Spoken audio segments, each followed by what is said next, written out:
august panel who'll be joining us today, both here in the room and also online. Some of our first presenters are going to be speaking in Spanish, and we'll have some translation into English for the room because we don't have the microphones and ear things. So be patient with us as we do that. But I'm excited to have this conversation. It's good to see you again, Calfin, and good to see you again, Vairoa. So let's just jump into it, okay? And I'm going to just tell you who we've got speaking with us today. I'll do all the introductions to start, and then I'll turn it over to our colleagues here.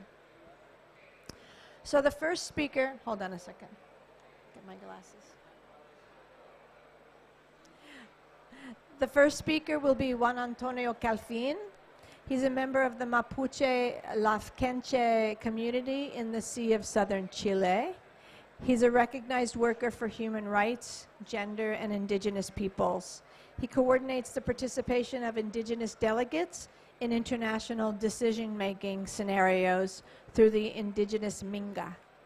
He has promoted and participated in different climate actions linked to the protection of biodiversity in Latin America. Then second, we'll have Vairoa Ika, who's the Director of Environment at Rapa Nui City Hall, active defender of the environment, and Director of the Environment Department. She's in charge of education and environmental management at the municipality of Rapa Nui. Vairoa is the Rapa Nui delegate who was in charge of presenting the Declaration of the Indigenous Peoples caucus, and she's assigned to the indigenous representation during the opening of the plenary. Then next up we'll have Ciro Colombara, who is joining us online, who is a Chilean lawyer with relevant practice in human rights, a partner of the law firm Colombara Estrategia Legal, who represents the Rapa Nui NGOs before the Inter-American Human Rights System in the case of recovery of the territory and its natural resources. He has exhibited at the COP25 in Madrid, Spain, on human rights, climate change, and indigenous peoples. Then we will have Professor Jean-Christophe Martin, who's here with us on the stage, who is a professor of international and European law. He mainly works on legal questions related to peace and security, law of the sea, and sustainable development, and he's the director of the Institute for Peace and Development of Université Côte d'Azur since 2015, and he holds a UNESCO chair, Peace and Development through Law, since 2022. And last but not least, here on the stage with us, we have Sherry Lee Harper. Sherry Lee is a Canadian Research Chair in Climate Change and Health and Associate Professor in the School of Public Health at the University of Alberta. Her research investigates weather, environment, and health in the context of climate change in Canada, Uganda, and Peru. She collaborates with government and community partners to prioritize climate-related health actions, planning, interventions, and research. She is a lead author on the IPCC report on oceans and cryosphere in a changing climate, lead author on the IPCC's 6th assessment report, and serves on IPCC's gender task group. So those are the introductions for our speakers. We're going to start with the Spanish-speaking presentations, and there'll be translation, so just bear with us as they speak and translate. And we'll have plenty of time for questions after all of the presentations. So Calfin, I turn it over to you to start.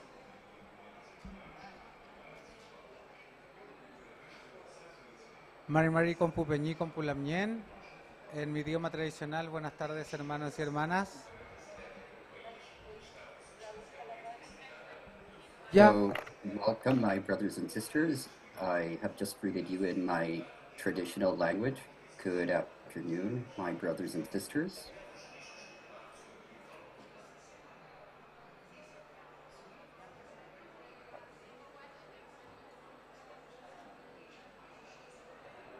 Bueno,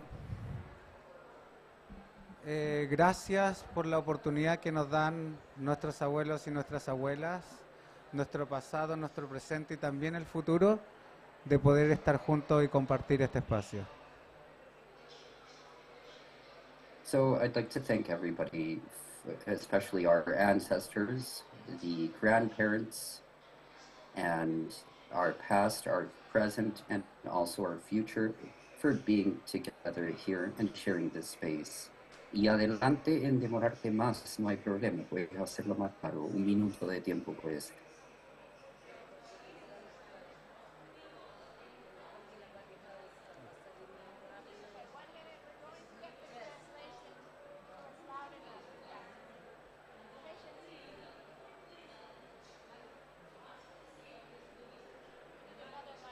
Aquí está el otro.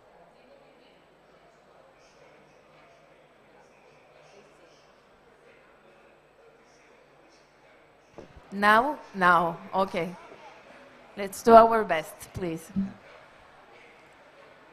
Bueno, repito que muchas gracias a los tiempos que nos permiten conectarnos desde nuestro pasado, So nuestro thank you very presente much to have this chance to connect from the past y to the nuestro present and to the future. toda la memoria viva que nosotros traemos, herencia de nuestros abuelos, que hoy día tenemos la responsabilidad de mantenerlas y de transmitirlas al futuro a través de nuestros All hijos. the memories is from our grandparents, and we have this innate heritage, and we have the obligation to try to transmit this memory to the future. Hace unos años venimos trabajando en conjunto con múltiples instituciones para hacer posible que el conocimiento tradicional pueda incorporarse a estas discusiones.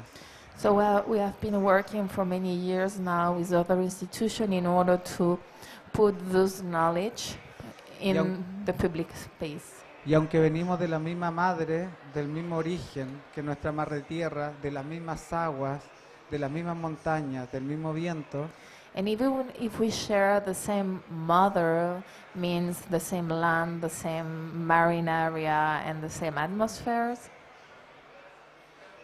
por alguna razón tenemos diferentes tipos de pensamiento político, religioso, the truth is that we have different ways of living and different ideologies and thinkings. que históricamente nos ha alejado mucho de los otros. So from the past, we have been very differentiate each other. Y así cada pueblo con sus historias, con sus desafíos, llegamos a un espacio al fin en la historia donde todos nos tenemos que reunir. So we have crossed through different part of the world, so we are where we are very separate each other, but now we have to be all together again. El universo ha tenido que conspirar para que en algún momento de la historia, sin importar los colores, las razas, las religiones, tengamos que sentarnos y mirarnos a los ojos. So somewhere universe conspire in order to put all together, whatever the color, the race, and the thinkings to work all together. Y aquí estamos. And we are here, Y es una bonita oportunidad, and it's a chance, ¿cierto? isn't it? Yo lo puedo ver en sus ojos, lo puedo ver en sus sonrisas. I can see it in your eyes, in your smile, Que entre todas nuestras diferencias florece la hermosura de la humanidad. throughout our difference, there is the beauty of the humanity. Y eso es herencia de nuestros abuelos. And this is an inheritage from our grandparents. Eso es conocimiento tradicional. This is the traditional knowledge. Y si vamos a cambiar algo como humanidad para cuidar lo único que importa, que es nuestra madre tierra, And if we are going to change something to take care about, the most important thing means our motherland, la semilla que es el alimento, the seed that eats the element, el agua que permite que se reproduzca, the water that allow it to reproduce, nosotros que somos seres de agua, ourselves that de are tierra, de being of fuego, water, lands and nos comunicamos fire. a través del viento, ¿Nos con qué? nos comunicamos. We communicate each other through the wind. Tenemos que aprovechar esta bonita oportunidad y ese es el conocimiento tradicional. We need to take this opportunity, and this is the traditional knowledge. que unido al conocimiento científico hoy Together with the scientific knowledge, va a tener el poder, la fuerza, it's going to have the power and force a través de la espiritualidad, through the spirituality de generar procesos en conciencia of generating process sobre la importancia del cuidado de la madre tierra y de las acciones urgentes que tenemos que tomar. so to generate process about the care of the land and the motherland that we have to take care about. Nuestros abuelos rezaban, Our grandparents used to pray. hoy día también hay jóvenes indígenas que son científicos, Today we have young native people that are scientists que transitamos desde padres que no leían ni escribían, that came from parents that didn't used to read, de criarnos sin zapatos en los campos, en las montañas, cuidando animales, that raised us without shoes in the mountains for the animals, sin electricidad, sin without agua potable, electricity, without water, fresh water, los que nos dio esa linda posibilidad de conectarnos con todos los que nos rodeaba. but that give us the opportunity to connect with the nature. Y hoy día esas generaciones lograron ir a una universidad y tomar el conocimiento científico. And today those generation went to university and they took those knowledge Y ver el conocimiento científico unido al conocimiento tradicional. in order to get a union and to create a union between the scientific knowledge and the traditional knowledge. Yo celebro estos tiempos. I do celebrate this time. Era tiempo. It was time. Tengo fe y tengo la esperanza en la humanidad y en esas semillas que nuestros abuelos dejaron y en las semillas que ustedes van a dejar.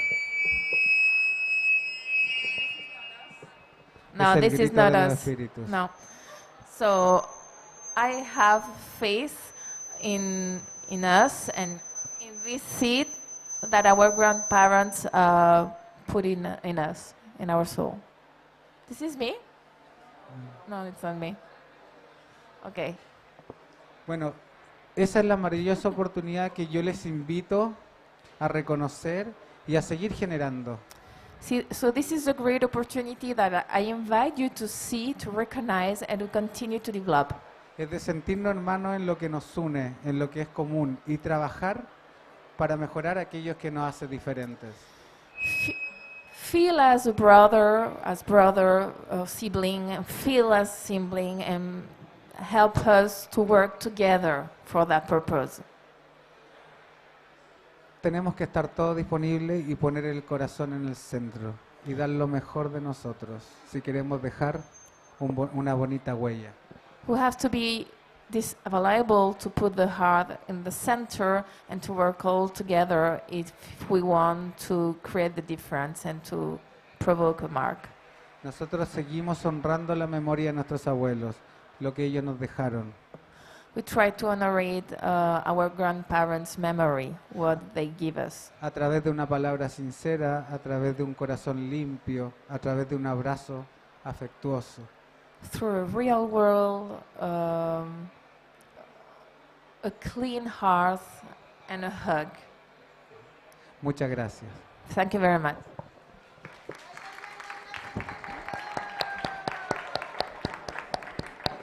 Muchas gracias, Calvin. Okay, and Patricia, thank you so much for jumping up to translate for us. So next we'll go to Vairoa, who will speak to us, also in Spanish.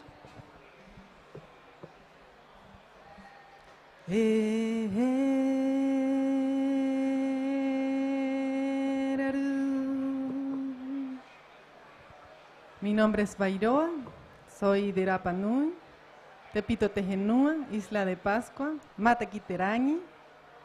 Esta isla pertenece al país de Chile, pero también pertenece a la Polinesia, uno de los puntos del triángulo de la Polinesia. Vairoa. So my name is Vairoa. I belong to Rapa Nui. Rapa Nui belong to Chile, but also to the Polynesia.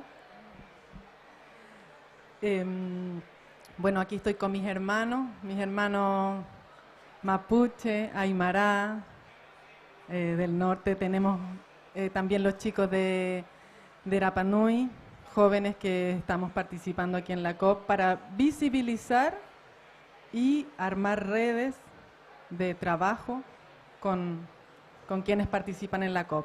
So I'm here with my friends, my brothers, Mapuche and also Aymara, in order to work all together, to make connections and to put in evidence what we are and what we do. Voy a contar un poco del trabajo que estamos haciendo en Rapa Nui, en la municipalidad. La municipalidad de Rapa Nui es una municipalidad indígena. I'm going to explain a little bit what we are doing from Rapa Nui, in particular from the Silihot of Rapa Nui, that is native people Silihot. Soy directora de la Dirección de Medio Ambiente y me tocó armar en pandemia, crear la Dirección de Medio Ambiente. So I am the director of the Environment Department and I had to create this department during the pandemic. ¿Puedes pasar la diapositiva, por favor? Cosmovisión Rapa Nui. La cosmovisión habla desde el MOA, el respeto, el autoconocimiento de la persona. So this is the cosmovision, the Rapa Nui cosmovision, and the center is the Moha about the self-respect of the person. Respeto con lo que como, mi descanso, mis pensamientos, lo que yo digo. Y con ese autoconocimiento y ese trabajo, yo me transformo en una persona tapu, una persona con respeto, con poder. So respect concerning what I eat, what I feel, what I say, and with this respect, I have tapu. I have access to tapu. It means this self-respect. Cada uno, luego, alrededor del MOA están los valores de la cosmovisión Rapa Nui. El DO. El DO es la lengua nativa, que es la ventana al conocimiento. So around this Moa, you have other dimension. First, you have Reo. The Reo is our own language with windows to the knowledge. El Hanga es esa fuerza que uno tiene para hacer las cosas, para venir a trabajar aquí a la COP. Es la motivación, el compromiso que uno tiene con el trabajo con la tierra. The Hana, it's the force, the energy that brings us together in the cup, everything that makes this possible. Hua'ai es la familia. Nosotros, Moana, los jóvenes, los hermanos de la tierra y todos nosotros que estamos aquí somos familia y lo hemos olvidado. Uhaya is a family. This is all together that we are Mohana, we are family, and we have forget it. Tikaanga es el protocolo, son las leyes, lo que te dice, eso está bien, eso es correcto, esto no es correcto, hay que avanzar para allá, es el orden. And Tikana are the rules that say and that tell you what is correct, what is incorrect, what do you have to follow. There are the rules. Hakaara es mi relación con el cosmos, con la naturaleza, con mis ancestros. Hakara is a relationship with the cosmos, the nature and the ancestors. Y Moa, que luego se repite, pero ahora es el respeto que yo le tengo a mis pares, a la vida, a la naturaleza. So Moha, it's again the same name, but actually it means the respect for the others, for the other people and for the nature. Luego de eso, el humana, que es el trabajo colectivo entre todos nosotros, con eso nosotros podemos llegar al mana. El mana es la energía creadora, el Dios, el poder. So then with this, the Humana, with all together working around this dimension, we can arrive and access to Mana, the supreme power, let's say. Yes. Avanzar, por favor, Bella. Estos son estudios que han hecho de huella de carbono. Dale nomás. La proyección climática, cómo Those are nos studies afecta. that we have made about the footprint, the carbon footprint, and the climatic projection in Rapa Nui. Erosión costera principalmente, Coast erosion, disminución mainly, de las precipitaciones, decrease of precipitation. Intrusión salina, que entra el mar a las napas subterráneas donde nosotros tomamos nuestra agua. Coming of the sea inside the island, contaminating, you see, the island. Y dale, mamá, muchas otras cosas más. Dale. La siguiente, por favor. La siguiente. Esta es la visión del trabajo. Orientar y motivar el bienestar del individuo y su entorno a través de acciones hacia una comunidad sostenible con base en nuestro legado cultural. So this is our vision, try to orientate and motivate the well-being of each individual and its community in order to create a cultural legacy. Dale, por favor. Esto es el plan de la Dirección de Medio Ambiente. Tiene 3 áreas: recursos naturales, cambio climático, gestión ambiental, bienestar animal. Y los diferentes programas. So this is the environmental direction program. We have 3 lines or 3 units. The first one about natural resources and climate change. The second one about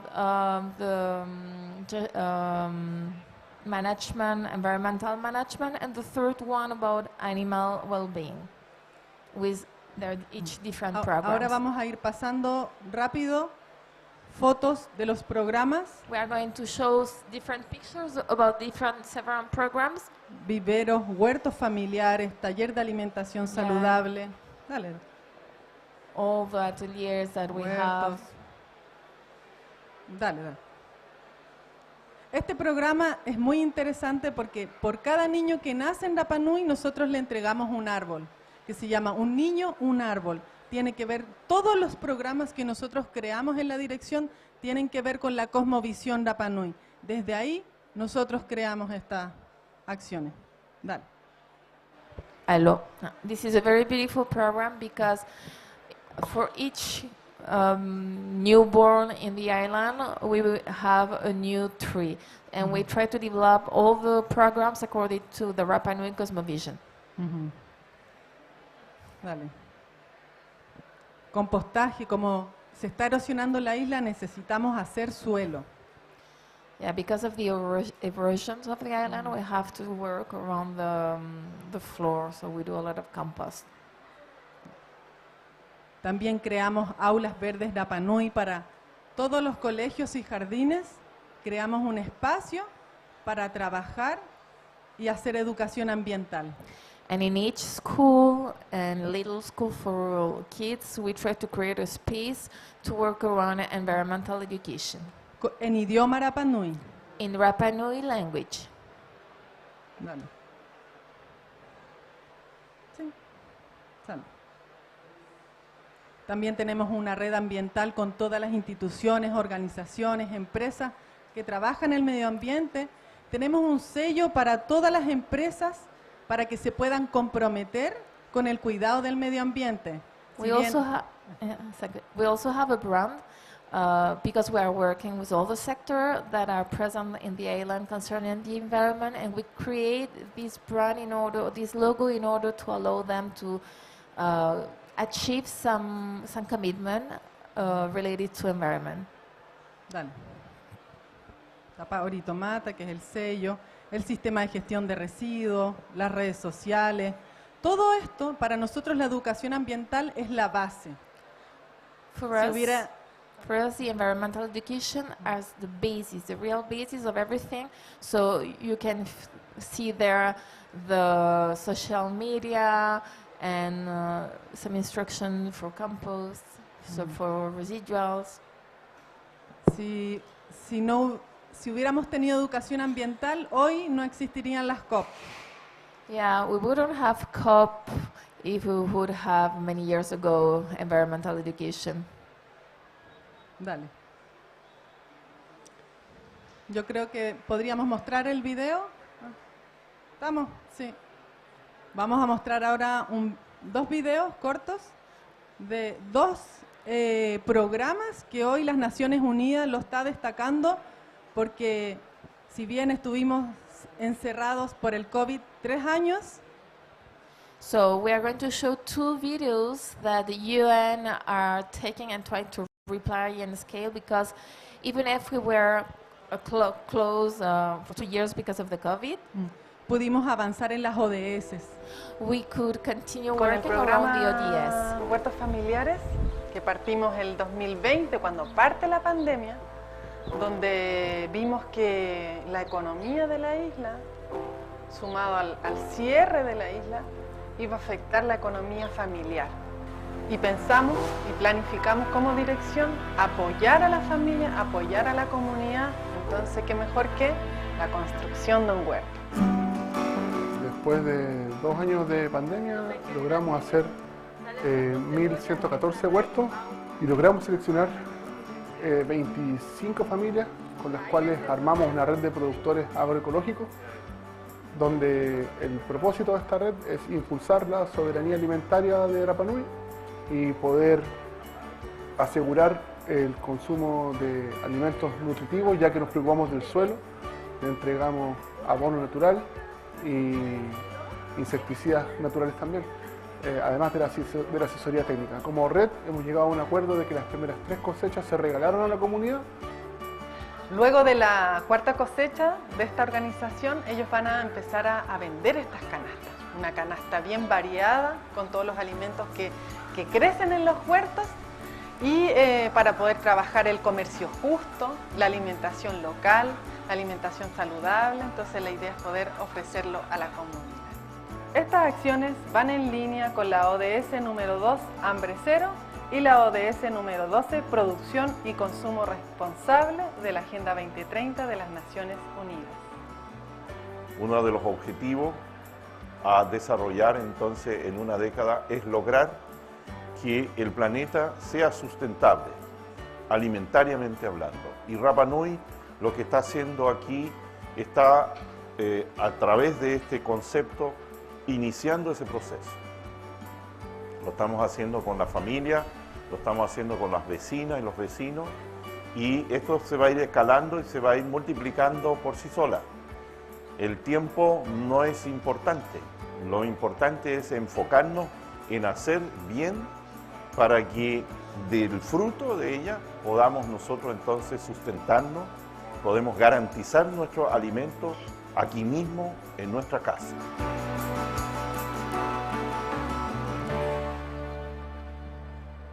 Test, ¿escuchan el Zoom? Interpretación del Zoom, ¿la escuchan?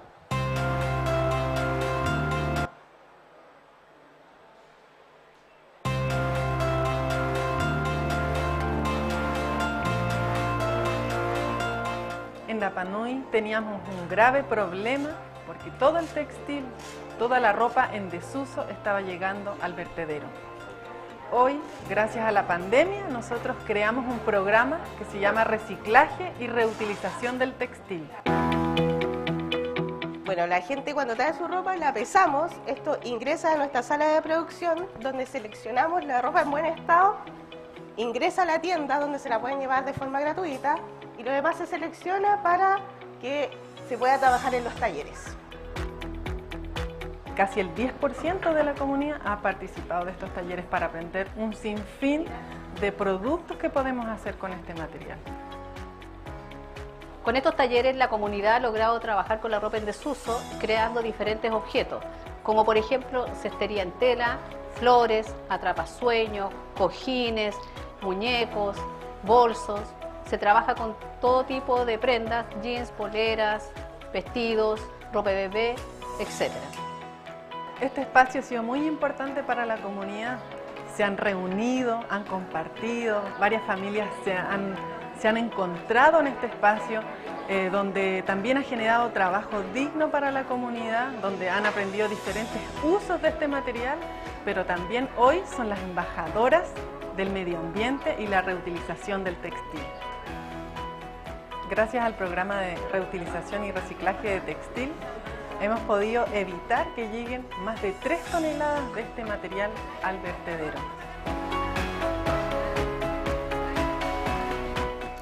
Este trabajo se enmarca en los Objetivos de Desarrollo Sostenible de las Naciones Unidas Específicamente, la ODS 8, trabajo decente y crecimiento económico sostenible, y la ODS 13, acción por el clima.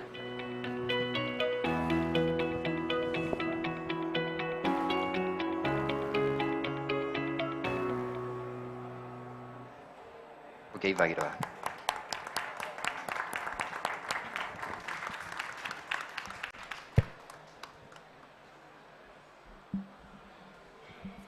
Muchas gracias, Vairoa. Very nice videos as well. So next we have Ciro, who will speak to us online. Ciro, you have the floor. Adelante, Ciro.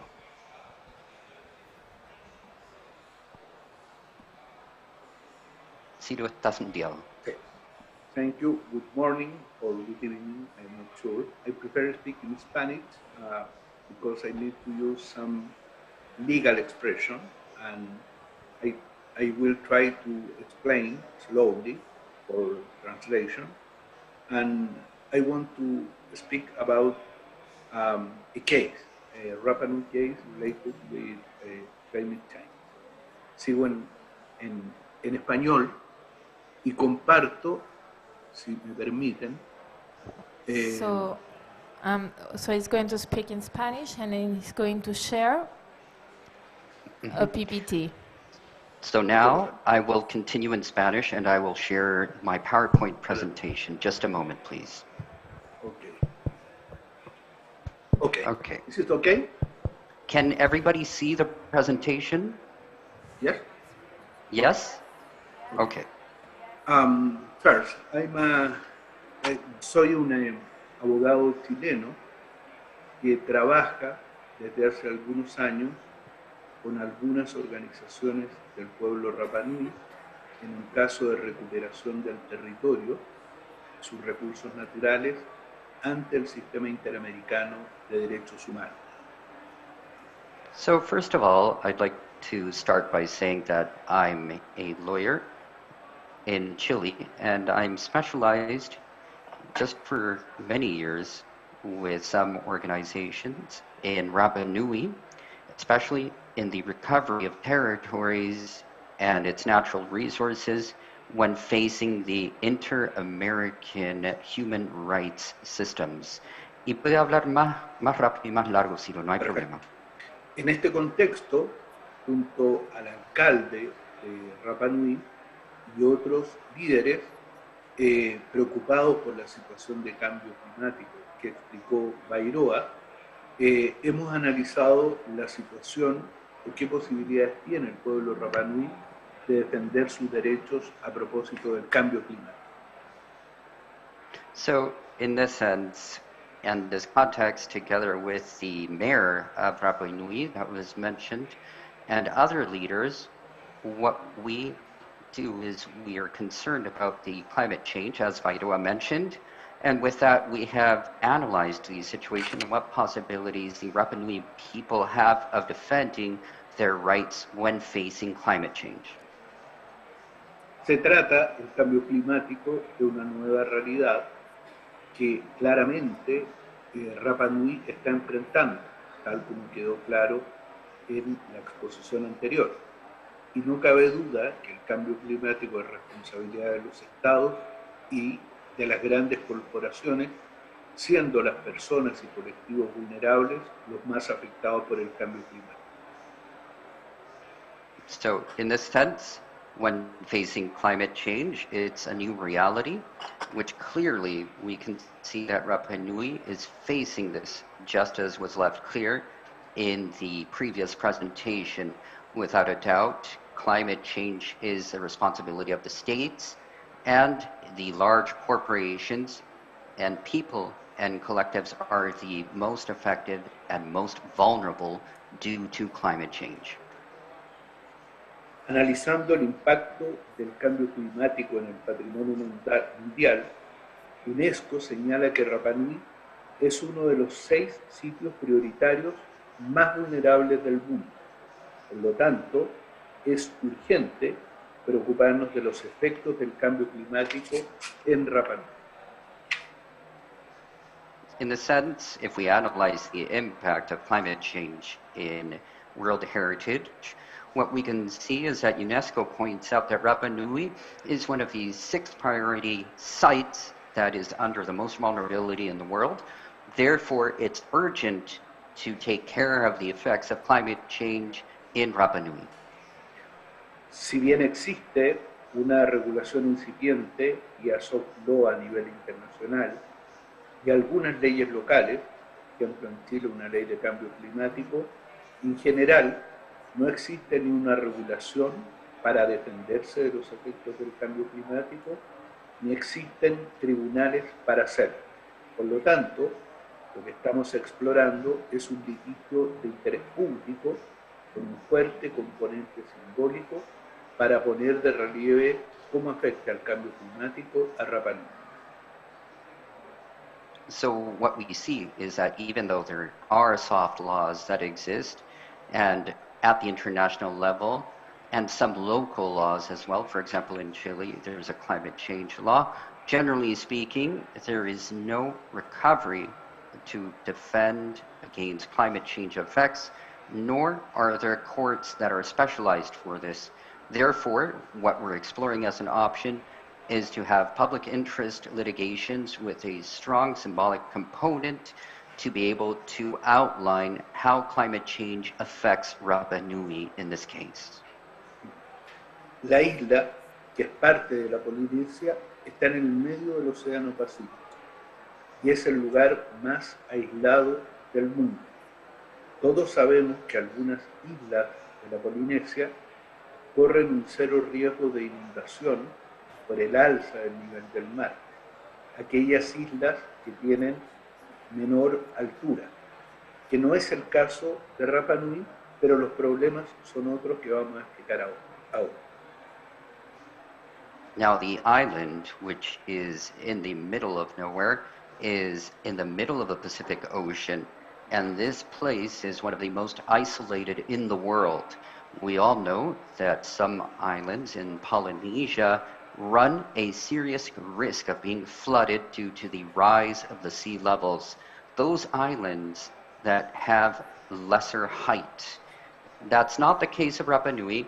However, problems are others which we will outline now as follows. Si bien la altura máxima de la isla es de 560 metros sobre el nivel del mar, lo cierto es que en el borde costero de la isla está el patrimonio arqueológico, que es un patrimonio de la humanidad, que son los moai, cuya imagen vemos, los ajus, los sitios ceremoniales, y otros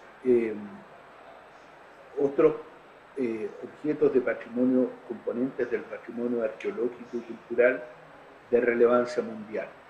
Como están en el borde costero y la isla en el centro tiene 560 metros de altura, el riesgo real es que la elevación del nivel del mar afecta el borde costero y por lo tanto el patrimonio cultural y arqueológico. Okay. So even though the maximum height of the island is 560 meters above sea level, it is true that the coastal borders of the island hold the archaeological heritage, which is a World Heritage Site, which are the moais specifically, and that we could see on the screen, and we can see that there are ceremonial sites as well, and others which are object of heritage in the archaeological and cultural sense that are of world importance. Since they're on the coastal borders and the island in the center, over 600 meters, the risk is that the elevation of the rising sea levels affects the coastal borders and therefore the archaeological and world heritage sites. Y si puede, por favor, agrandar la diapositiva, por favor. Agrandar. Por favor. Ahí sí, demasiado. O pantalla completa. Ah, perdón. Modo presentación, ahí sí. Ahí sí. ¿Ahí sí? Sí, Perfecto. Gracias. Pues bien, Por sus condiciones geográficas y climáticas excepcionales, Rapa Nui está muy expuesta al cambio climático. Los efectos son múltiples. El aumento del nivel del mar, la erosión costera, la reducción de las lluvias o lluvias más intensas y el riesgo de tsunami. Okay. And here, due to its geographical conditions and climate conditions that are very exceptional, Rapa Nui is very exposed to climate change. The effects will be multiple. The increase of the sea level, erosion on the coastal areas, reduction of rains or more intense rains, be it the case, and the risk of tsunamis are some of the effects. Estudios científicos indican que habrá una reducción del 15% anual de las lluvias y un aumento de la temperatura media de 2 grados Celsius, de manera que los efectos del cambio climático están siendo especialmente fuertes en Rapa Nui. That being said, the newest studies show in scientific studies that there's going to be a 15% reduction of annual rains and an increase of average temperature of 2 degrees Celsius. Thus, the effects of climate change are being especially felt in Rapa Nui. Okay. El daño del cambio climático no es solo respecto del patrimonio cultural y arqueológico, sino también respecto de la vida diaria. Y en la isla existe una conciencia muy alta del problema del medio ambiente, del cambio climático y de cómo enfrentarlo dentro de lo que los miembros del pueblo Rapa Nui pueden hacer. La exposición de Bairoa y Caes fue muy clara sobre qué está haciendo el pueblo Rapa Nui respecto de esto, pero no existe conciencia mundial sobre el problema. As was mentioned before, the harm of climate change is not only with respect to the cultural and archaeological heritage, but rather also it affects daily life, friendly life in the island. From the island, there's a great awareness of the problem, especially environmental issues, climate change, and how to face it from within, what the members of the Rapa Nui people can do. So, as Bairoa's exposition stated, it's very clear that Rapa Nui is taking action. However, there is a lack of world awareness of these problems. Okay. Se produce entonces la situación absurda de que los responsables del cambio climático no se preocupan de lo que le ocurre a las víctimas del cambio climático, como en este caso es el pueblo Rapa Nui, frente a lo cual se puede esperar o actuar. Y lo que ocurre, y también quedó claro en la exposición de Bairoa, es que los jóvenes son la punta de lanza para preocuparse del medio ambiente, mientras el Estado de Chile no ha hecho prácticamente nada para enfrentar o mitigar el problema, y existe una preocupación mínima de parte de los organismos internacionales, salvo UNESCO. Por esa razón, el camino de un litigio climático o un litigio de interés público puede ayudar a globalizar la conciencia sobre el daño del cambio climático sobre Rapa Nui. In this sense, what is caused is an absurd situation where the responsible parties of climate change are not concerned of what happens to the victims of climate change, as is the case of the Rapa Nui people. When facing this, we can expect to act, and what will happen, as is clear in Bairoa's presentation, is that the youth will be the spearhead to take upon themselves the concern of the environment, while the state of Chile has practically not done anything to face and mitigate the problem. There is a general concern from this sense, and there is very little attention paid to this except for UNESCO, and this may end in a climate litigation to globalize awareness of climate change harm over Rapa Nui. Okay. Terminó señalando que un litigio de interés público o un litigio climático del pueblo Rapa Nui por el crecimiento del nivel del mar debe responder a 4 preguntas.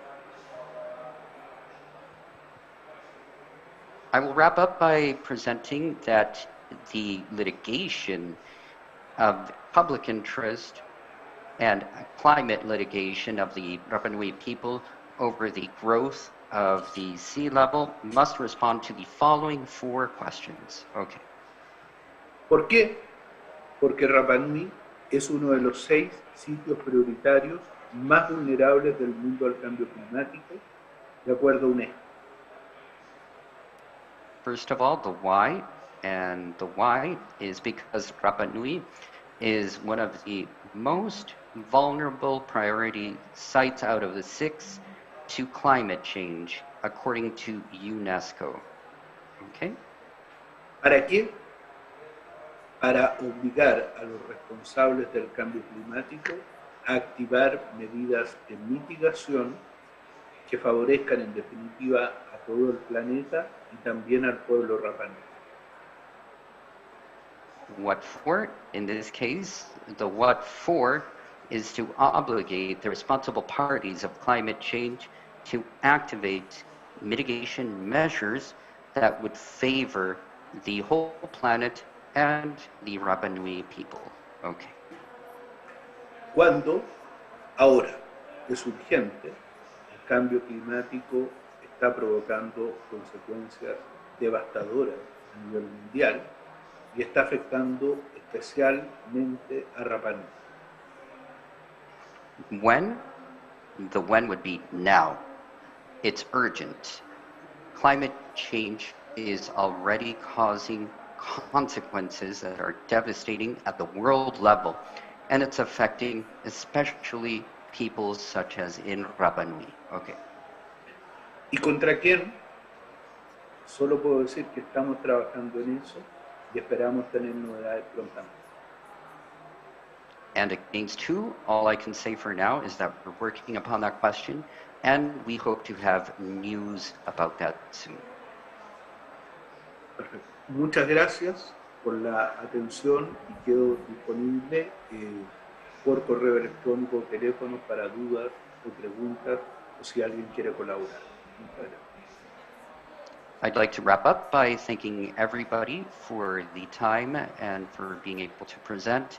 And I leave you with my contact information in case anybody wishes to ask questions or collaborate in these endeavors. Thank you very much.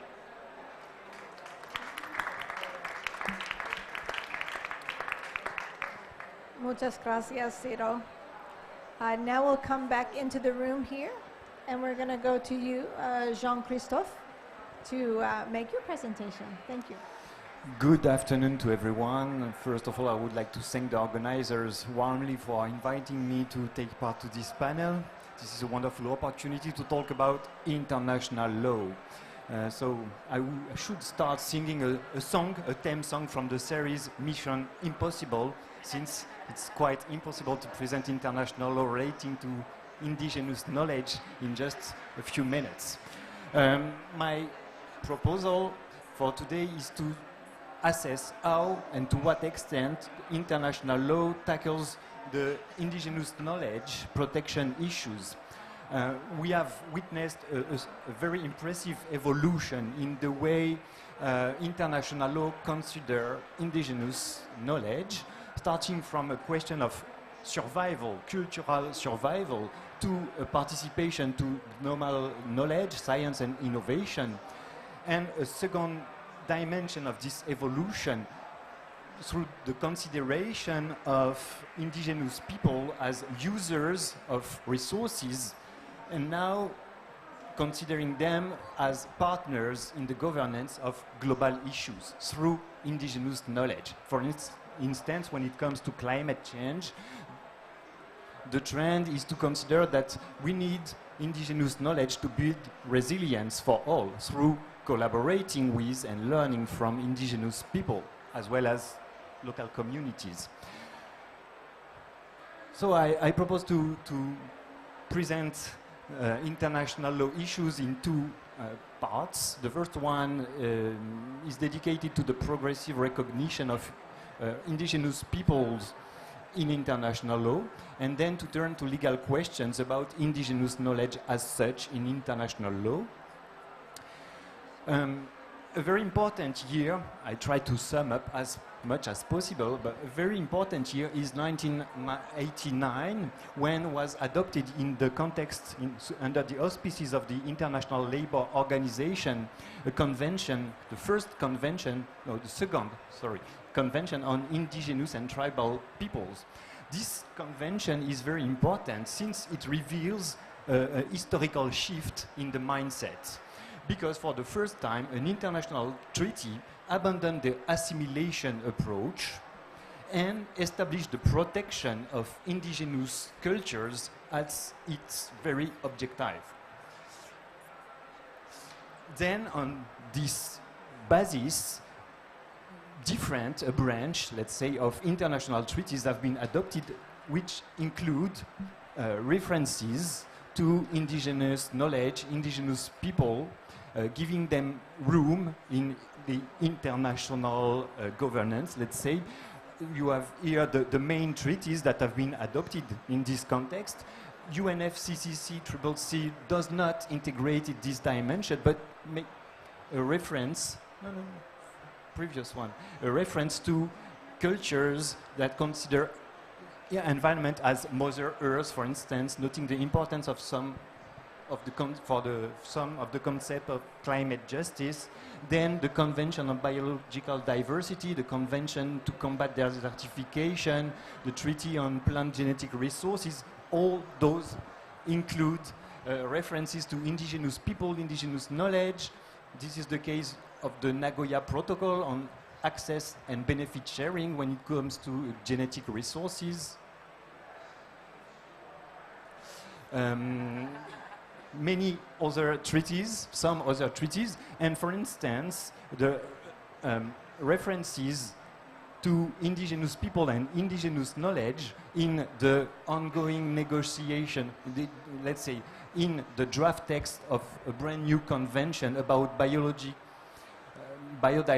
beyond national jurisdiction, include 24 references to indigenous people when it comes to knowledge, traditional knowledge. So it reveals the importance that is now given, the room that is given to indigenous knowledge in international law. A second very important moment in international law is the adoption by the UN, United Nations General Assembly, of this declaration on the rights of indigenous people. After 20 years of negotiation on the wording of the provisions of this declaration.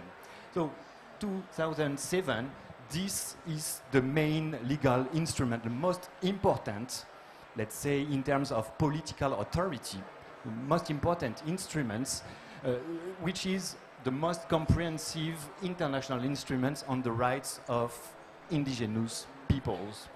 I have to add that in 2016, the Organization of American States also adopted such a declaration on the rights of indigenous people. So those declarations are non-binding, but they have a strong political authority on the international plane.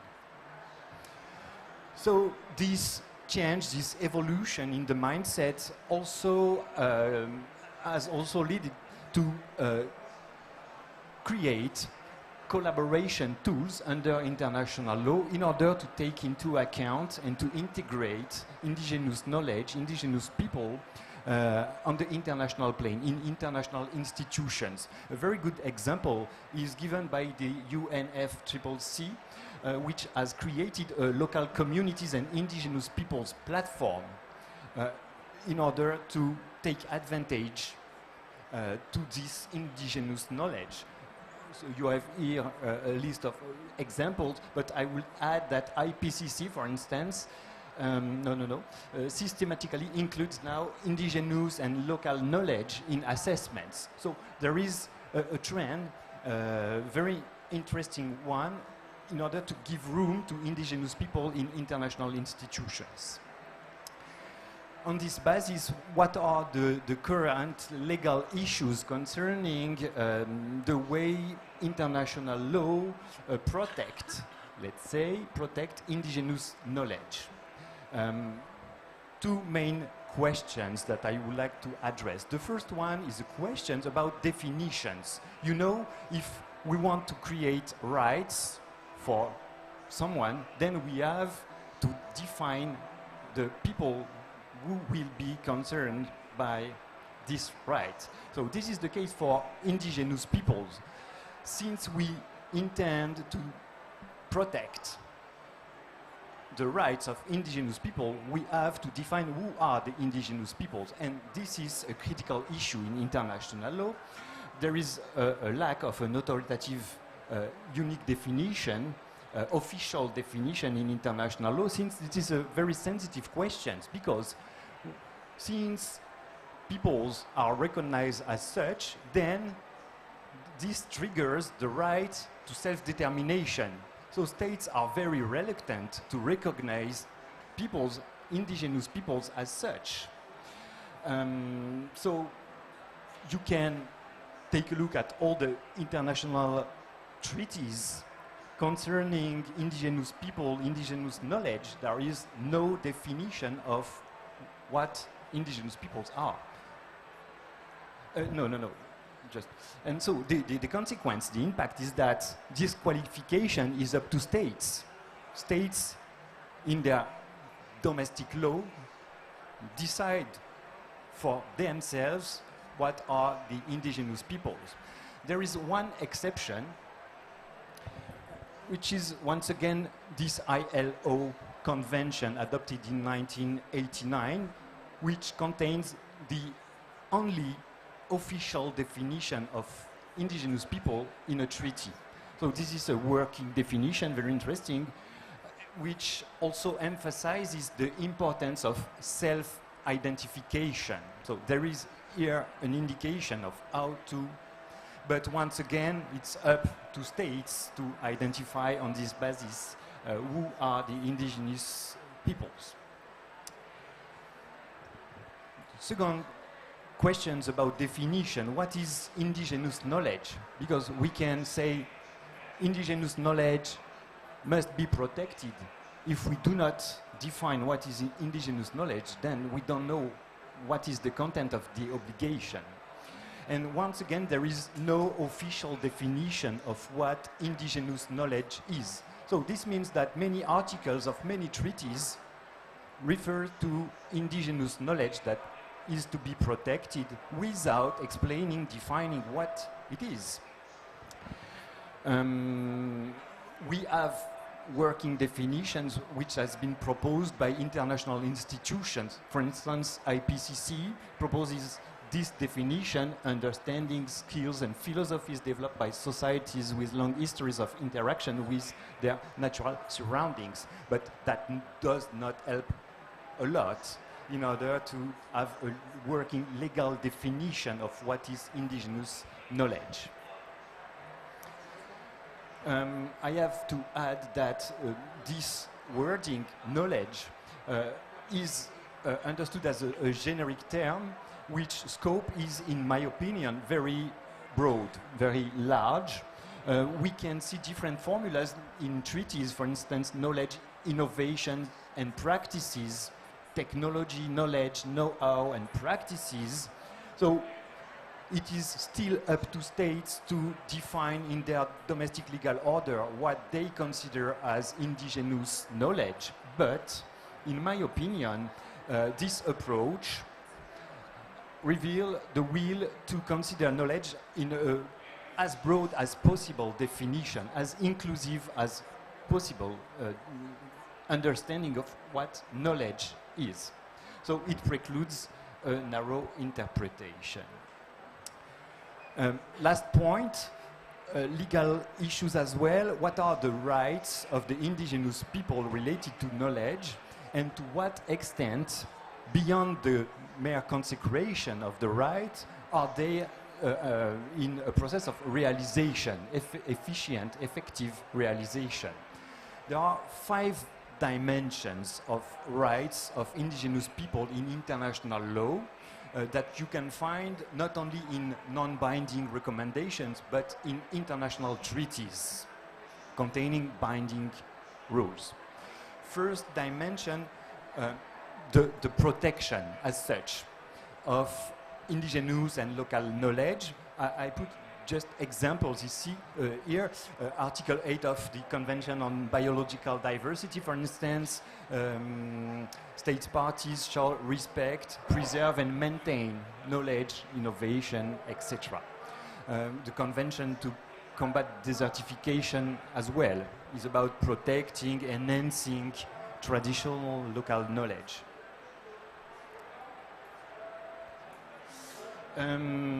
Second dimension, the inclusion of indigenous knowledge in science and policy processes.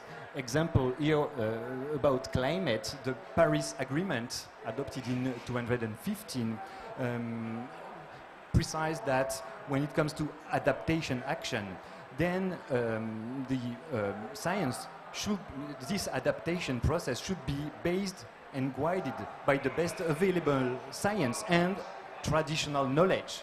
So it is a kind of inclusion, insertion of indigenous knowledge in the policy process in what is considered as more or less science.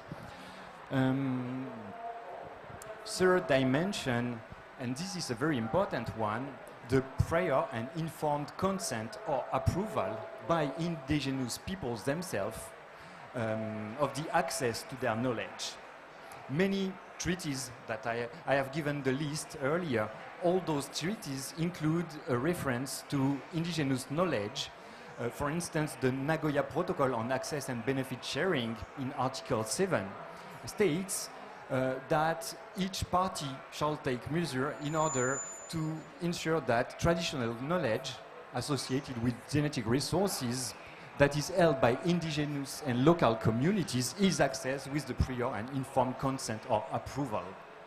So this is a very protective dimension, and international law thus protect the indigenous peoples through an authorization process to use their knowledge, the indigenous knowledge. Fourth dimension, the fair and equitable sharing of benefits arising from the utilization of such knowledge. This is a very critical dimension, a very critical issue, since it is linked to intellectual property law. The point is that under international law, the nature of indigenous people intellectual property is not addressed in existing treaties. For instance, in the context of the WTO, the World Trade Organization, there is a treaty that is dedicated to the trade-related aspects of intellectual property.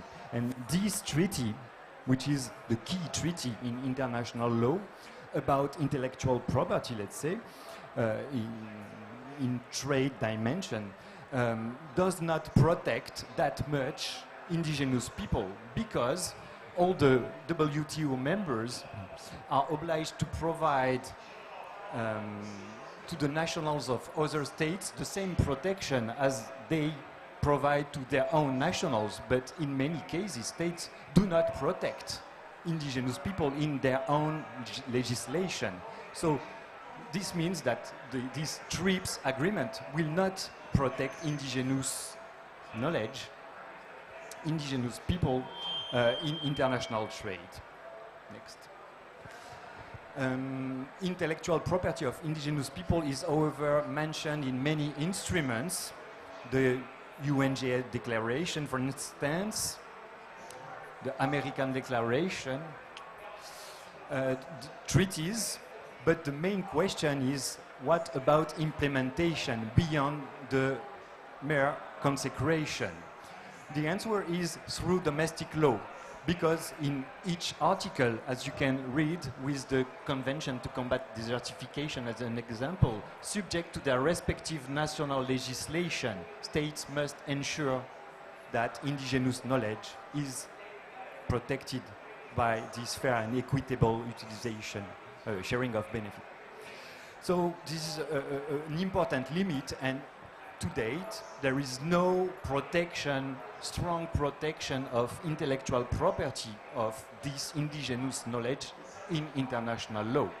Many organizations, and the main one is the World Intellectual Property Organization, are working on the topic, but there are still strong dissensus between states about this very issue.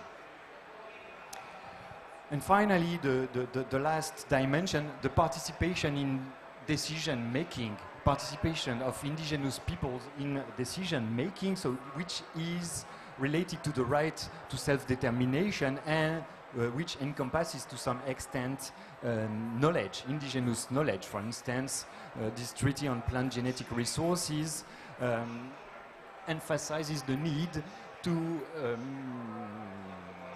recognize this right to participation. Finally, so this is the end of the presentation. You have understood that international law have recognized a large branch of rights to indigenous people, but most of their rights are not that much respected, realized, since it's up to states to implement all this rule of international law, but we can be optimistic. We have assessed, we have witnessed during the last 4 decades a strong evolution of international law, so probably the best is to come. Thank you for your attention.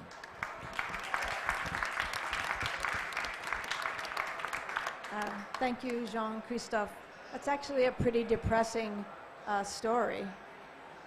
It's nice to have indigenous rights recognized in these various treaties, but so much is dependent on states to recognize those rights. It seems like a setup for a very difficult situation. Let's go to Sherry Lee Harper, our last speaker, before we open it up for questions. Sherry Lee? All right, thank you so much for having me here today, and I want to thank my fellow panelists for allowing me to share the stage with you and for your presentations. I'm Sherry Lee Harper. I am a non-Indigenous settler in Canada. I live on Treaty 6 territory on Papastu traditional lands. So today I'm here to talk with you about IPCC and what IPCC is doing about Indigenous knowledge. All right, next slide, please. Yep.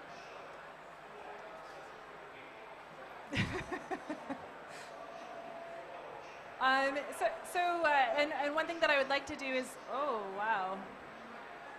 Go through the slides really quickly. No, okay, so what I'd like to do is I'd like to talk a little bit about the 6th assessment cycle, so a couple of the last reports that have been produced in the past couple of years, and sort of present how the inclusion of Indigenous knowledge has developed over time in this 6th assessment cycle. And so on the IPCC website, it clearly says that the IPCC reports are developed to provide the science for policymakers at all government levels, including international negotiations like COP, so like this COP27. Previous slide. So if that is the role of IPCC to provide evidence on climate change, then it is absolutely necessary that IPCC reports also include Indigenous knowledge as a source of evidence in those reports. Next slide. So I'd like to provide some examples from this special report on oceans and cryosphere and how we tried to do this in that report. Next slide. And so one key take-home message from that special report is that Indigenous knowledge or local knowledge can alone form as a source of evidence. Next slide. And hit one more time. Yep. And so when people think about this, they often think about Indigenous knowledge being a complement to Western science, which is what you see in this. Oh, go back. One. Go forward. Oh, no. Sorry, go for it. Yeah, one more. And one more. All right, it's a collaborative effort here. Yes, perfect, thanks. So this is what often people think about. This is a figure from the SROC report.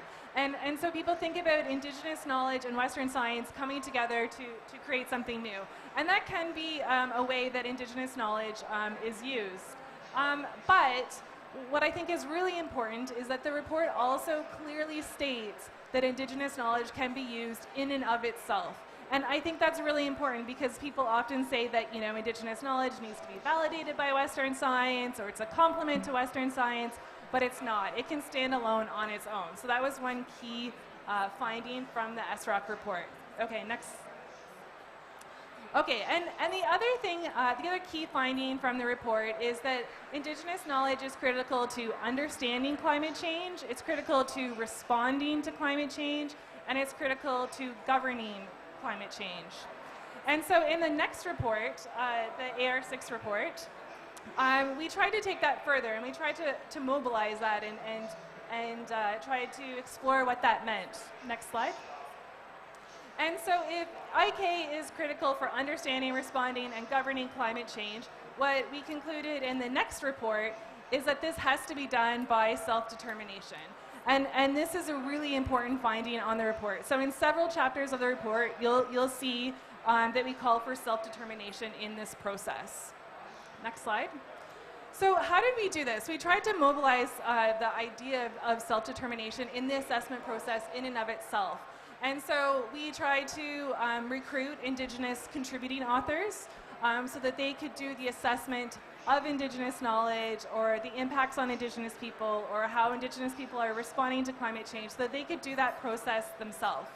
The second thing that we did is we tried to recruit Indigenous reviewers to assess and peer review those sections of the report. And the review process in the IPCC reports is really important, and it actually really does shape the content of the reports. So this was a really critical contribution. And the last thing that we did was we created this yearbook. Previous slide, if you can. We created what we informally called this yearbook. And so what the yearbook was a call for first-person narratives from Indigenous peoples so that we could cite it in the report. One challenge with the IPCC is that we have to cite peer-reviewed or gray literature. And a lot of really important Indigenous wisdom and knowledge just simply isn't captured in that way. So we put together this yearbook, we published it in the gray literature, it's available online so that Indigenous people could contribute first-person narratives, and that report was highly cited in the sixth assessment report. Next slide. So there were a few IPCC firsts that I'd like to highlight, and the first was that Indigenous knowledge or impacts on Indigenous people and Indigenous responses and Indigenous governance related to climate change was included in every single chapter of the Working Group 2 report. This was a huge improvement from the IPCC fifth assessment report. The next thing that I think is really important to highlight is that colonialism was explicitly named in the summary for policymakers as something that drives vulnerability to climate change, it drives risk. And we also highlighted in the summary for policymakers that it not only creates climate change risk, but colonialism also hinders our ability to adapt to climate change impacts. And then the other thing that was explicitly named in the summary for policymakers for the first time was the importance of Indigenous rights in addressing climate change. Next slide. So I think that there's some important next steps. We made some really important steps forward in the sixth assessment cycle, but I think that there is a long way to go and things we need to continue working on for the next IPCC report. So the first is that we really need Indigenous lead authors. We had Indigenous contributing authors, but we need Indigenous authors in leadership roles that can drive that assessment process. The next thing we need to do is remove barriers for engaging with Indigenous knowledge. So if it's an IPCC rule that we can only cite written work that's in peer-reviewed literature or in gray literature, there has to be ways that we can better engage with Indigenous knowledge to include that in the assessment reports for non-written knowledge that's really key to understanding climate change. And then finally, this has to start now. The seventh assessment cycle, I think, starts in September or in August sometime. But if we wait until then, or if we wait until the seventh assessment cycle starts and the lead author teams come together, it's already too late. There's a lot of things that we can start doing right now to make sure that we line ourselves up for success in the seventh assessment cycle. So thank you very much.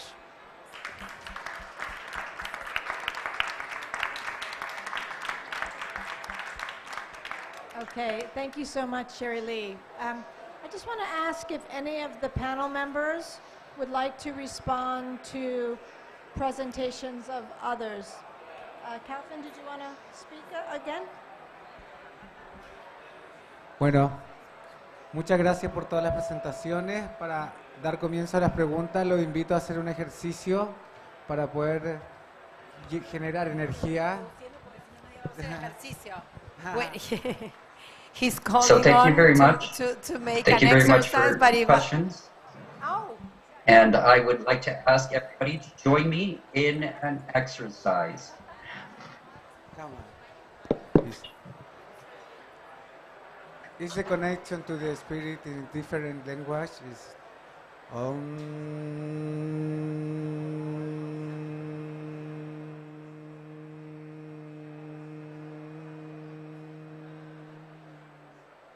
Chuchay.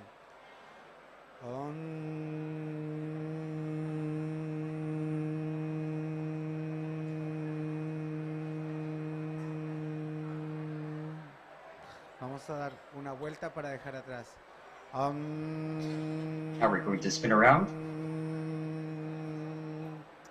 Y vamos a mirar adelante.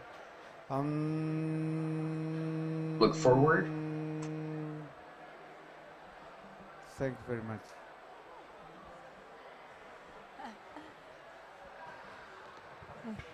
Yes, thank you so much for that. We all needed to stand up and share some breathing together. So I'm going to open the floor for questions, but I'm going to ask the first question because I think there's an important question that kind of bridges from your presentation, Calvin, and to yours, Sherry. And it's about how do we bring the young scientists from traditional backgrounds into the IPCC process, right? So Sherry Lee was saying we really need to have Indigenous authors in IPCC bringing their perspectives. And I think for me, when I hear that question, self-determination, it's also in setting the assessment. How are we setting the questions for the assessment?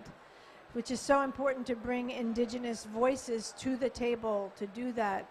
So maybe, Calvin, for you, I'm asking, how do we bring young scientists from Indigenous backgrounds to IPCC?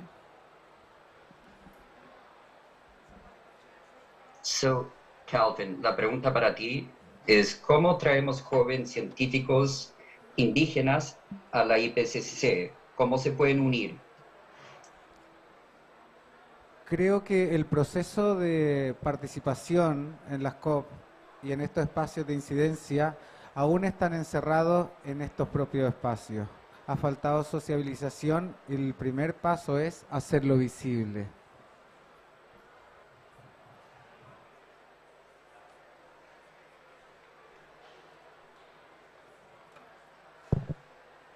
¿Me escuchan? Ahora sí. Okay. Sí. Well, what I would say is that participation in COP and these spaces are still closed in these areas. So we need greater participation and generate spaces in this sense.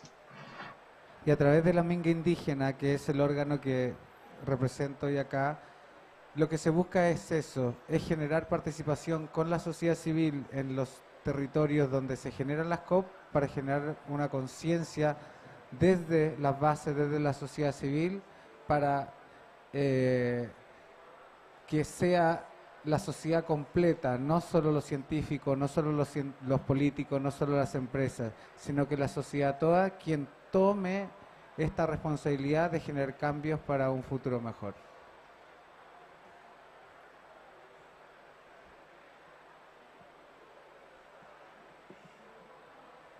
Okay, and in this sense, what we can say is that we need to generate participation with civil society, and where COP is generated, to create a greater awareness and to advance in civil society, and therefore to have complete society, not just scientists, not just politicians, not just indigenous scientists, to have everybody tackle this responsibility. Y como en este espacio le gusta lo concreto, en concreto vamos a organizar con la Minga Indígena un evento para convocar a jóvenes científicos indígenas de toda Latinoamérica con el IPCC, con Fundación Meri, para generar un encuentro entre todos estos mundos. And with the Minga Indígena, we're going to create a space to tackle and gather all these scientists, all the resources from COP and MEDI to tackle this subject. Muchas gracias. Okay, questions from the audience. There and then there. Okay. So, hi, my name is Pachatupac, and as a scientist, I'm a biotechnology engineer, but it's super hard to scale in the academic world. And when we are like trying to bring the indigenous knowledge to the academic world, we still are talking, and here we are still doing the indigenous science, like it's still science. We don't have to tag it with another name. We have the hard science, then local science. When you give these names to our knowledge, you're like bringing it down, like, yeah, it's something ancestral, so let's hear them, but we at the end are not taking them that serious. So how do you think that we can change that from our realities? What we can do for doing that? Thank you. Okay, wow. This is a hard question, right? So should we even say indigenous knowledge or indigenous science at all? It's science. Yeah. Did you want to tackle that, Shirley? I can start really quickly and then pass it to the other panelists. That's something that we actually discussed within the IPCC. And we actually got feedback from indigenous organizations that was mixed. We had some that were very supportive, like you said, it's science, it's peer-reviewed, it's very valid and it can be held up on its own. But we also had feedback from other indigenous organizations that they felt the word science itself was colonial. It's a colonial construct, like, please don't call our knowledge system science. So that is it's a really interesting question, because we heard feedback both in support and not support from indigenous organizations in the review process. But thank you for bringing that. I think it's a really good question. Yeah, great. Jean-Christophe, yeah? Yes, I want to add something. Two things. The first one is that, in my opinion, knowledge is broader than science. Science is part of knowledge, and the aim is to protect knowledge beyond the scientific question. So, the first part of the answer. The second part of the answer is that this is probably the third step. I have shown that there are already two steps from protection for survival of this culture, indigenous culture, let's say. Then we understand that we need that culture, that this is culture, and that this is very relevant to tackle the challenges of today. And then the third step is probably to consider that this is just normal to have this participation, and we won't talk about that anymore, since it will be normal to include all this knowledge in the global knowledge, let's say. Yeah. But this is for the future. Now we need the two first steps in order to create this process, because previously, and this is just because this is a developed country and Western country approach to academia. What we call science is kind of formal science in recognized institutions, universities, blah, blah, blah. And that's the point. Shirley? What is informal science? Yeah, I just want to add one quick comment, and I think that like what underpins your question is really important, because ultimately, indigenous knowledge, indigenous science, whatever term is used, it needs to be respected, like, period. Yeah, and when someone says, "Oh, she's a female scientist," it's the same thing, right? It's like, "Oh, okay, why are we qualifying that?" Very good question. We have question there. Hi everyone, I'm Pasang Sherpa, and my question follows the earlier conversation here. So there are a lot of indigenous scholars who are working and doing the kinds of things that were said so eloquently articulated today. So how, if inviting indigenous scholars to be lead authors in the IPCC process, if that's the goal, so I guess this is a question to everyone. How is the IPCC working towards that goal, and especially considering the fact that a lot of indigenous scholars are probably not at the high-ranking professor level in terms of expertise or hierarchy, in terms of career. So what kinds of resources are allocated to young, emerging scholars with indigenous background towards that goal? Ok, y la traducción es: muchas gracias por decir todo de forma tan elocuentemente. Ahora, la pregunta es que al invitar a académicos indígenas a ser autores principales en el proceso IPCC, si esa es la meta, creo que es una pregunta para todos. ¿Cómo la IPCC, trabajando en pos de esa meta, especialmente considerando el hecho de que muchos académicos indígenas probablemente no están en el alto nivel de profesorado en términos de jerarquía o en términos de carrera? Así que, ¿qué tipos de recursos se asignan a los jóvenes académicos emergentes indígenas para lograr esa meta? Shirley? Sure, and it's really great that Co is here because she's in the leadership of IPCC. And I want to thank you for your question, and I also want to thank you for being a contributing author in the Working Group 2 report and in SROC. Yeah, I think you're right that there needs to be Indigenous lead authors and Indigenous contributing or coordinating lead authors. How to do that? It goes back to what I was saying, like this needs to start now. We need to have these discussions now, because I think that some of these processes need to be discussed and start to work on now, so that when the call for authors come out, like we're ready to go. So just as an example, for reviewers, a lot of the authors work to sort of recruit reviewers, Indigenous reviewers, so that they could review the text and provide comments. I think that the same thing needs to happen in advance of the call for lead authors, is that there needs to be some IPCC outreach in some form to reach out to Indigenous organizations, to reach out to Indigenous scholars, to reach out to Indigenous leaders, and start that recruitment process. But the other thing that you mentioned is really key, and that's supporting resources. Because without the resources to support those authors, it could fail. So I think that that's why we need to start having those discussions now. Otherwise, if we wait till AR7 starts, like I think we're too late. So I thank you for the question. I think it's really, really important. I am going to jump in here a little bit, and if you could translate my answer, that would be great.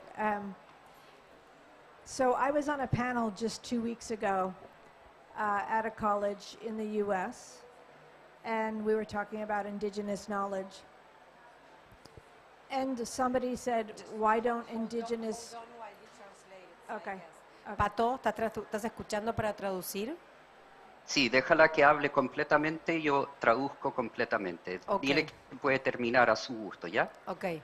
Okay. Okay.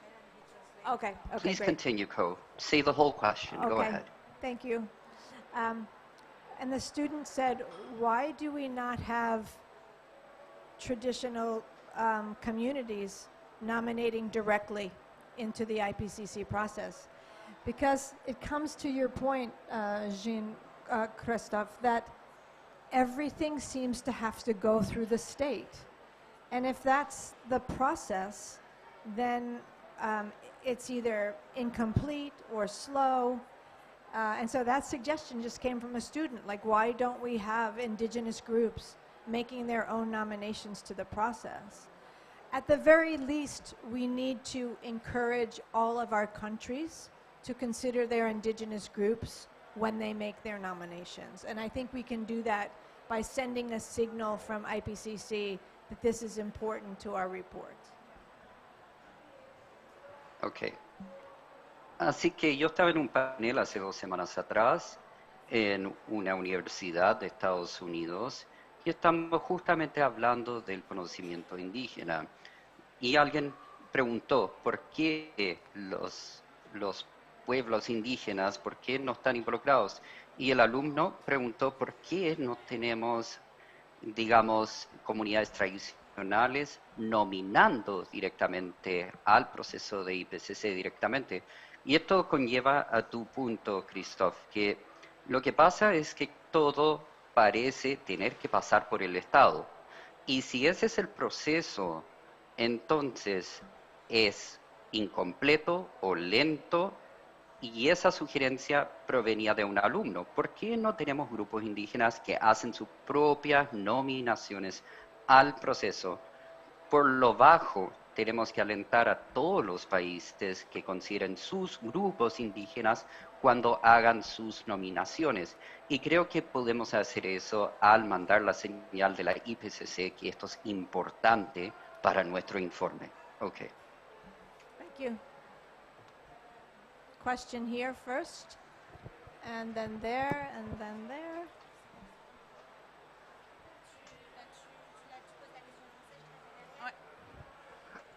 Hello, I'm Yolande from New Caledonia, a Kanak sister, her sister Bairoa from Polynesia. And j'avais une question concernant la propriété intellectuelle, voilà, au niveau des connaissances et savoirs traditionnels. So I had a question regarding intellectual property and traditional knowledge. Justement sur les cas de biopiraterie. Parce qu'on a eu en 1990 un cas très connu avec Dior qui a breveté 6 plantes,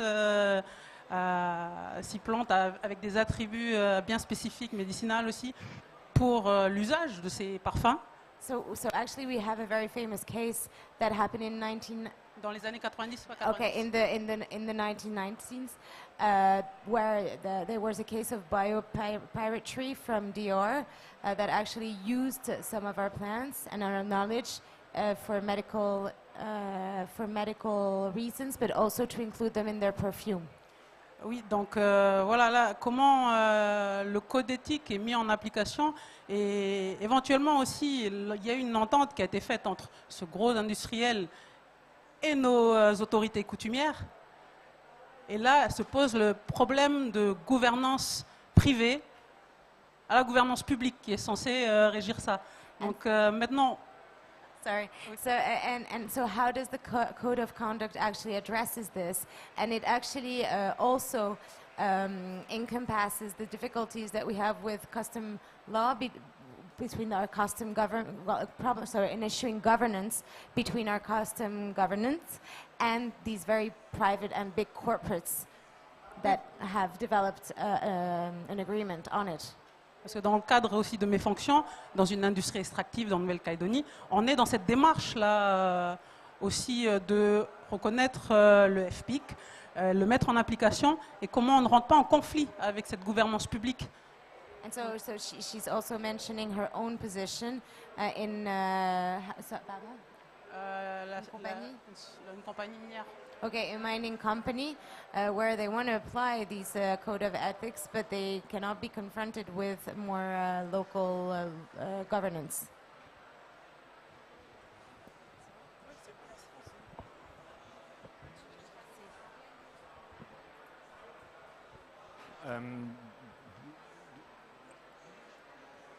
Okay, I think that there are 2 levels in order to answer to this question.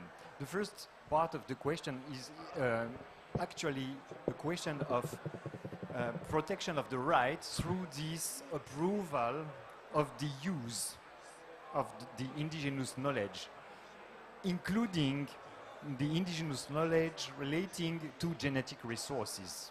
So first of all, the international law protect indigenous people through this need to get the consent before using the knowledge. But this has been enshrined in the Nagoya Protocol 2010 about genetic resources, precisely. So that protocol was not even adopted when this case occurred. So international law was more or less silent when it comes to genetic resources at that time. First part of the question. But then second part of the question, this is also a question of the sharing, the fair sharing of the benefits. And one of the key answers to this challenge is intellectual property law through patents, for instance. And so this is still an open question, and it is since a question of domestic law. There is an obligation now in this Nagoya Protocol to ensure that there will be a fair and equitable sharing of benefits, but it's up to the state to translate it into its own domestic system. And we find once again the question I raised about what is indigenous knowledge. For instance, for France, are Kanak people considered by France as indigenous people, so protected by the Nagoya Protocol, etc., etc. So this is a still on process.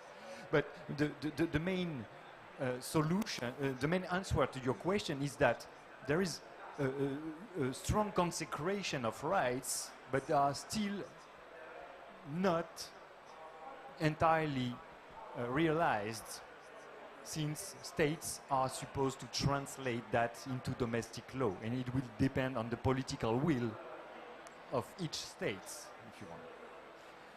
So, but we are progressively protecting indigenous people with different layers, let's say, of rules. Okay. I know that there's a request to have more questions, but we've been told we need to wrap up this event right now. So I would encourage you to stay around and ask your questions of our wonderful panelists. But will you please just join me in thanking all of our panelists, including Ciro at home, with a round of applause.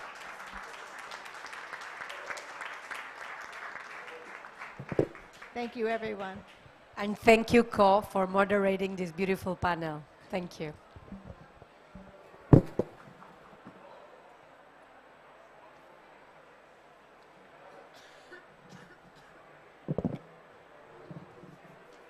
Muchas gracias, Ciro. Un gusto conocerle. Gracias, Ciro. Gracias, Patricio. ¿Cuál, Patricio? Gracias. Gracias, Daniela. Gracias a todos y todas. Gracias.